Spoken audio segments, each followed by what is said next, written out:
El 11 de junio de 2026, a las 2:01 de la tarde, una entrenadora personal de 39 años, llamada Elena Moore, firmó un papel. Ese papel autorizaba su salida de un centro médico en Carolina del Sur. 8 horas más tarde, estaba caminando sola hacia un bosque oscuro, en una zona que ella misma había descrito como insegura para una mujer caminando de noche. Antes del amanecer del día siguiente, había desaparecido. 6 días después, su cuerpo apareció entre los árboles. Y entre el papel que firmó y el bosque donde murió, hay un sistema completo de protocolos médicos, decisiones clínicas y responsabilidades institucionales que nadie en la prensa nacional ha investigado todavía con la profundidad que merece. Antes de continuar, una nota necesaria. Esta es una investigación activa. Ninguna persona ni institución mencionada ha sido acusada formalmente. Todas se presumen inocentes hasta que un tribunal determine lo contrario. Lo que sigue es un análisis de procedimientos públicos y reportes documentados, no una acusación. El reporte policial obtenido el 24 de junio reveló que el esposo de Elena, Brandon Slice, le dijo a la policía que su esposa había sido liberada del centro antes de las 2 de la tarde. Esa frase, en cualquier otra circunstancia, parecería rutinaria.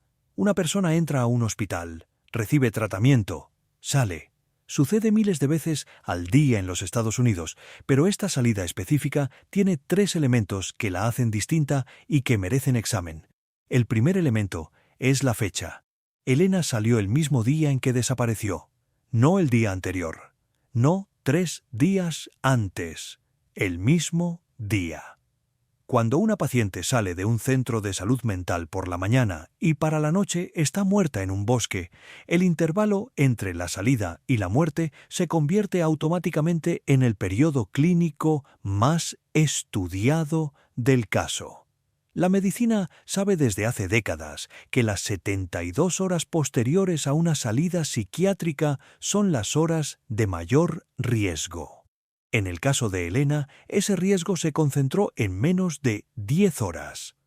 La ventana fue tan estrecha que cualquier evaluación honesta debe preguntar si la salida ocurrió en el momento correcto.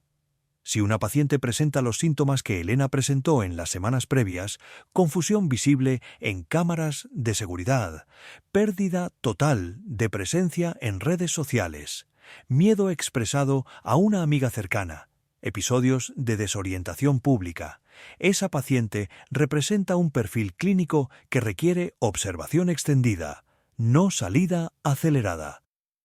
El segundo elemento es la ausencia de un familiar en la salida. En la mayoría de los centros psiquiátricos del país, las salidas de pacientes adultos con cuadros agudos requieren la presencia documentada de un cuidador, un familiar o una persona de contacto designada. El centro no entrega al paciente al mundo, lo entrega a otro ser humano que firma como receptor. Esa firma crea una cadena de custodia emocional. La persona que firma se compromete a observar al paciente durante las primeras horas críticas. En el caso de Elena, esa firma no parece haber existido. El centro llamó a un taxi. Elena salió sola. Se subió a un vehículo conducido por un extraño. Nadie de su círculo cercano la recibió al final del trayecto. Esa ausencia de cadena de custodia es un agujero procedimental que las autoridades estatales van a tener que examinar línea por línea cuando revisen el expediente médico. El tercer elemento es el medio de transporte mismo. Un taxi. No una ambulancia, no un vehículo familiar, no transporte médico contratado. Un taxi común. Esa decisión sugiere una de 2 cosas. Una posibilidad es que el centro consideró a Elena suficientemente estable para viajar como cualquier ciudadano adulto sin asistencia, lo cual entraría en contradicción con los reportes de comportamiento errático observados días antes. La otra posibilidad es que el centro siguió un protocolo de salida menos estricto del que la situación clínica de Elena requería. Cualquiera de las dos lecturas plantea preguntas sobre el criterio profesional aplicado en ese momento. Y esas preguntas no son retóricas. Son las preguntas exactas que un abogado especializado en negligencia médica formularía durante una investigación civil. Existe una categoría específica de eventos médicos llamada salida prematura o salida con plan de seguimiento inadecuado. Los reguladores de salud de Carolina del Sur tienen documentación pública sobre cómo deben gestionarse estas salidas. Los pacientes deben recibir una lista escrita de medicamentos prescritos, instrucciones claras de seguimiento ambulatorio, números telefónicos de contacto de emergencia e, idealmente, una cita programada con un proveedor externo dentro de los 7 días siguientes. Cuando alguno de estos elementos falta, la salida se considera incompleta. Si la salida de Elena careció de uno o más de estos elementos, ese vacío se vuelve un punto crítico de la investigación. Y solo el expediente médico, que ahora está bajo revisión de la Oficina Forense del Condado de Lexington, va a poder responder esa pregunta. La forense Margaret Fisher anunció el 22 de junio que la causa de muerte de Elena permanece pendiente. Los exámenes estándar no encontraron evidencia de trauma físico. No hubo heridas, no hubo golpes, no hubo signos visibles de violencia. Esa ausencia, lejos de cerrar el caso, lo abre, porque significa que la causa de muerte está oculta en algún lugar más profundo que la superficie del cuerpo. Las pruebas adicionales ordenadas por la forense incluyen 3 categorías específicas. La primera es histológica, que examina tejidos a nivel microscópico para detectar eventos cardíacos no visibles a simple vista. La segunda es toxicológica, que identifica sustancias presentes en el organismo, incluyendo medicamentos prescritos. La tercera es la revisión de historiales médicos completos. Esa tercera categoría es la que cruza directamente con el tema de la salida del centro, porque el historial médico va a documentar exactamente qué medicamentos le fueron recetados a Elena, en qué dosis y cómo esos medicamentos interactúan con su condición cardíaca previa. La amiga cercana de Elena, Sandra Campbell, confirmó públicamente que Elena tenía una condición cardíaca. Esa información, hasta el momento, no ha sido examinada en relación directa con los medicamentos que pudo haber recibido durante su estancia en el centro. Pero el cruce es inevitable. Muchas familias de medicamentos psiquiátricos comunes tienen perfiles cardíacos documentados. Algunos antidepresivos pueden alargar ciertos intervalos eléctricos del corazón.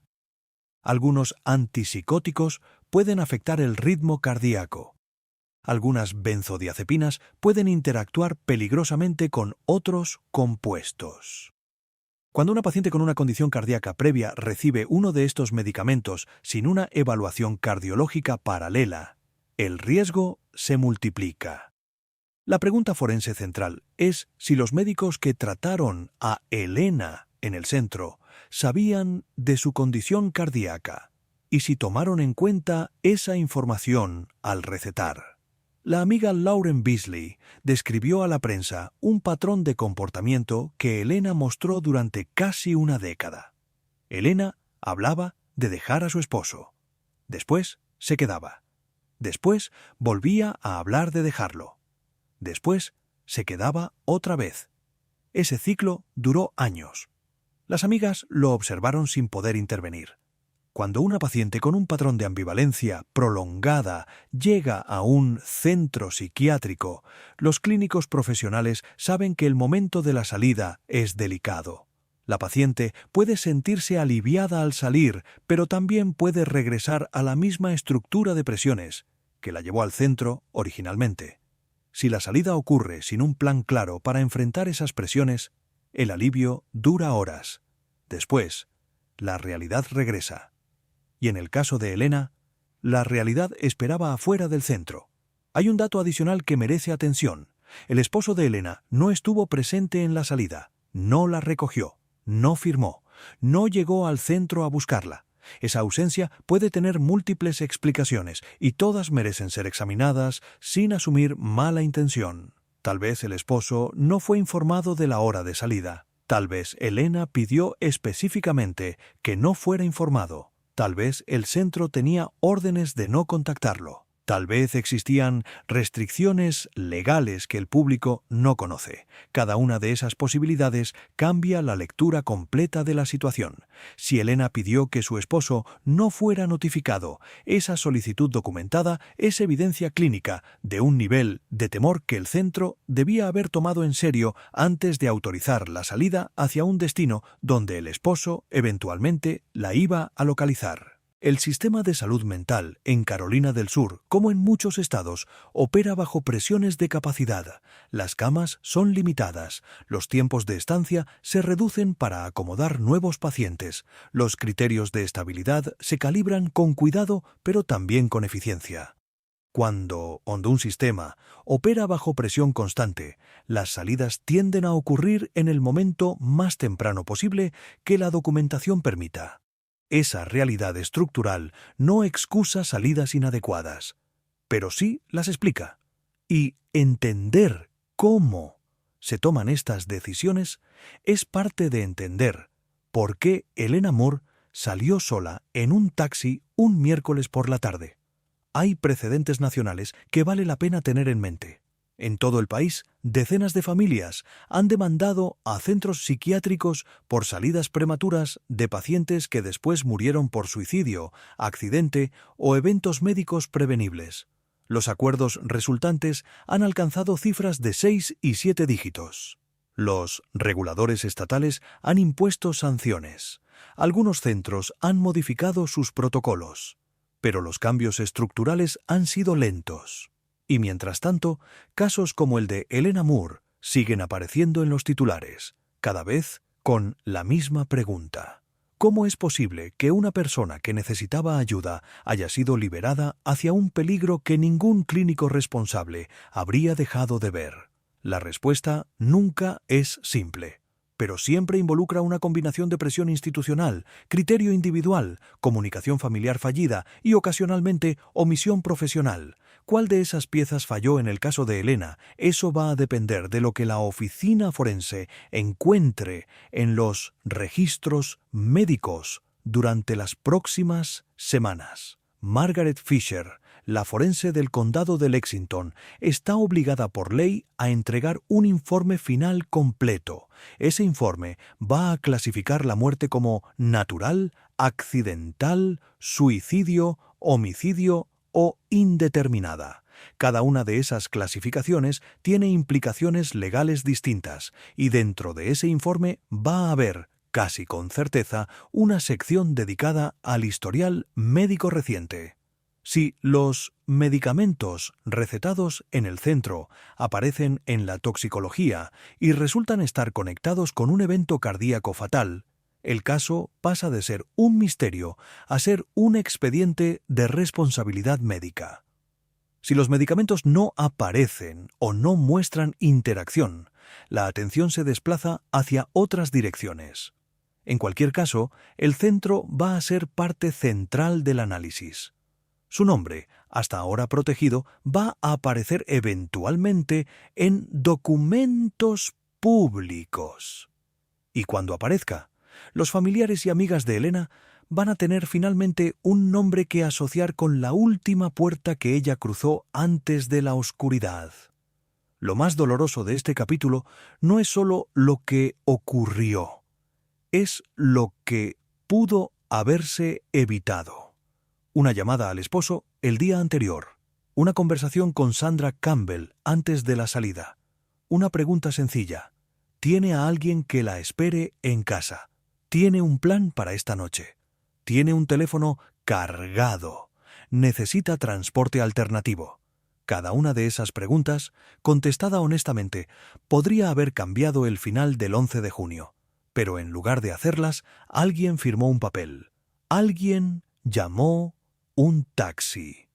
Y Elena Moore salió hacia una tarde que no le pertenecía.